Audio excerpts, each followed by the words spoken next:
Martín Vizcarra fue trasladado a otro penal. Decían que de Barbadillo tenía que irse al Lurigancho, de acuerdo a la calificación en estricto que hace el INPE, pero por temas de seguridad decidieron enviarlo al penal de Piedras Gordas o Ancón 2, como se conoce el día de hoy.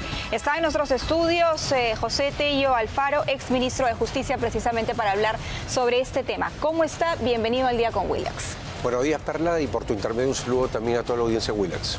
A ver, esa decisión llama la atención, parece una decisión que en realidad tendría una intencionalidad política o no la tendría. Se lo pregunto porque durante todo este tiempo hemos visto a un Martín Vizcarra decir que contra él había una persecución política, a pesar de que se le acusa de graves presuntos delitos de corrupción, pero él quería llevarlo por el lado de la persecución política. Y claro, haberlo trasladado a un penal de estas características como Piedras Gordas, ¿podría reforzar ese discurso de victimización, considera usted? Victimización que es parte de toda una estructura comunicacional de Martín Vizcarra. Porque Martín Vizcarra, hay que ser bastante claros, ha estado haciendo campaña política y estando inhabilitado. Se queja de persecución política. Se queja que lo que está viendo la justicia con arreglo a derecho, es decir, los casos de corrupción, están politizados. Por otra parte, una situación como la que acaba de ocurrir es totalmente favorable para él, lamentablemente. ¿Por qué? Porque justamente refuerza esta figura de la victimización. Hay que ser bastante claros y en este sentido dejar las cosas como corresponde. Esta ha sido una decisión política, no es técnica. O sea, el INPE no ha actuado técnicamente, ha actuado políticamente. Que tienen una tabla, que tienen valores. Mira, eso pasa a segundo plano cuando la figura, en este caso del recluso, de la persona privada de libertad, es un expresidente. Esa condición no la tiene cualquier persona. Él es un expresidente y tiene que estar en Barbadillo. Por más de que se diga que los delitos de los cuales se le acusa no sucedieron cuando él era presidente de la República, sino gobernador regional de Moquegua. Es irrelevante, porque él es expresidente. Él maneja información que no la maneja un peruano a pie, no la maneja ni tú ni yo, y alguien, por ejemplo, que está en la calle. No, él maneja una información de todo lo que es el gobierno, siempre, y como corresponde a todo presidente de la República, recibe un informe de inteligencia al final del día, tiene todo bastante claro. Entonces, una persona con ese nivel de información no lo puedes tener en un penal común y corriente, tiene que estar en Barbadillo. Ahí es el lugar adecuado. Bueno, creo que coincidimos en que es lamentable y vergonzoso que en el Perú exista una cárcel especial para expresidentes y que en este momento hayan por lo menos 3 recluidos en Barbadillo y uno que está ahora en Piedras Gordas. La verdad es que ningún expresidente debería estar preso porque debieron tener una gestión impecable, ¿no? Cosa que no ha sucedido. Lamentablemente es así, tenemos esa vergüenza. Pero también, si lo queremos ver del lado positivo, también se demuestra que la justicia está actuando. Por ejemplo, con Alejandro Toledo demoró, pero funcionó.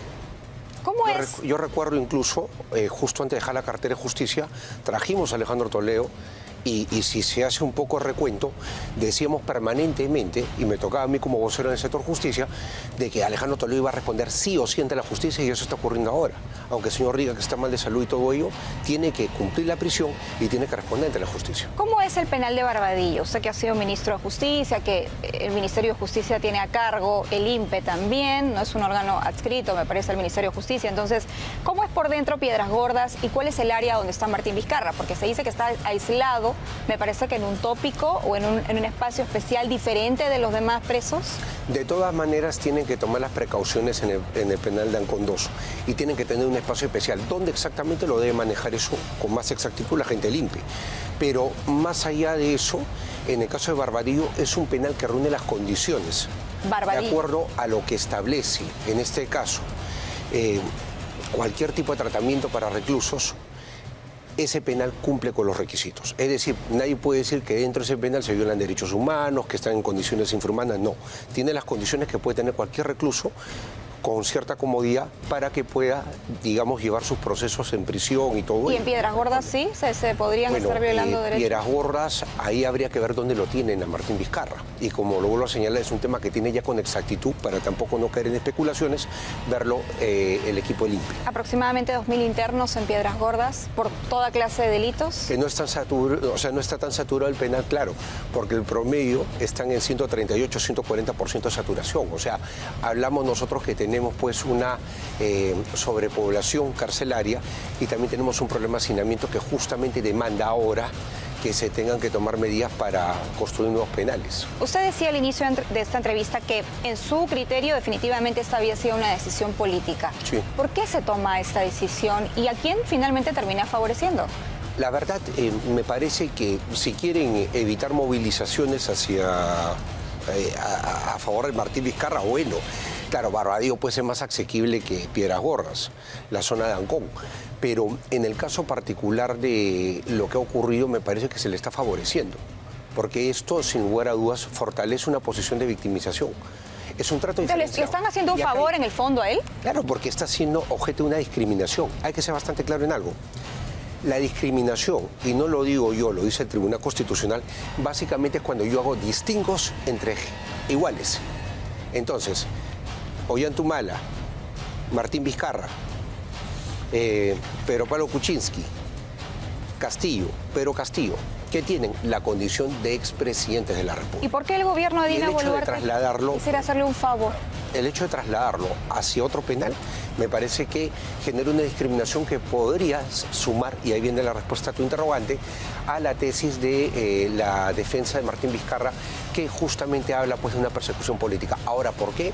Mira, hay que ver quizás cómo decantan las cosas en los siguientes días para encontrar un poco más de sentido a esta decisión, que me parece que la quieren pasar por agua tibia diciendo que es un tecnicismo cuando en realidad es una decisión política, pero lo que sí te digo, en política no hay casualidades, así que hay que ver exactamente hacia dónde va esto. No, pero además la prensa internacional ya lo está mencionando así, ¿no? Porque lo que dicen algunos portales es el gobierno dispuso el traslado de Martín Vizcarra a otro penal. Es que depende del gobierno. Claramente, exacto, porque el INPE depende del Ministerio de Justicia y el ministro de Justicia rinde cuentas al presidente o presidenta. Ahora bien, Martín Vizcarra ha utilizado su cuenta de ex Twitter para decir yo voy a resistir, yo voy a quedarme aquí, no quiero que interpongan ninguna medida, no voy a apelar esta decisión, pero sin embargo su hermano Mario Vizcarra el día viernes ha ingresado una presentación o una medida de habeas corpus que lo que buscaría es precisamente sacarlo de la cárcel. Claro, y obviamente argumentos, por eso decía que ahí en cierta forma le favorece, argumentos como este, en el cual, o sea, él habla de una persecución política, de un maltrato de parte del sistema, e incluso se fortalece más, como lo podemos advertir, con este traslado que no es técnico, sino es político. Entonces, si le dan el habeas corpus al final, el que quedaría en libertad podría pedir un asilo político bajo este supuesto también de persecución. No se puede descartar nada, porque lo vuelvo a señalar, en política no hay casualidades. Acá hay algo que es un móvil político y esto se tiene que aclarar en los próximos días. Muchísimas gracias, José Tello Alfaro, exministro de Justicia, conversando esta mañana con nosotros sobre el tema de Martín Vizcarra, que todavía tiene para rato, sobre todo con esta presentación de habeas corpus. Aunque Martín Vizcarra tenga un discurso diferente, al final su hermano termina haciendo lo contrario de lo que él dice, ¿no? Y no sorprende, ¿no? Es la misma persona que dijo que no se había vacunado, cuando sí se había vacunado y primero que todos.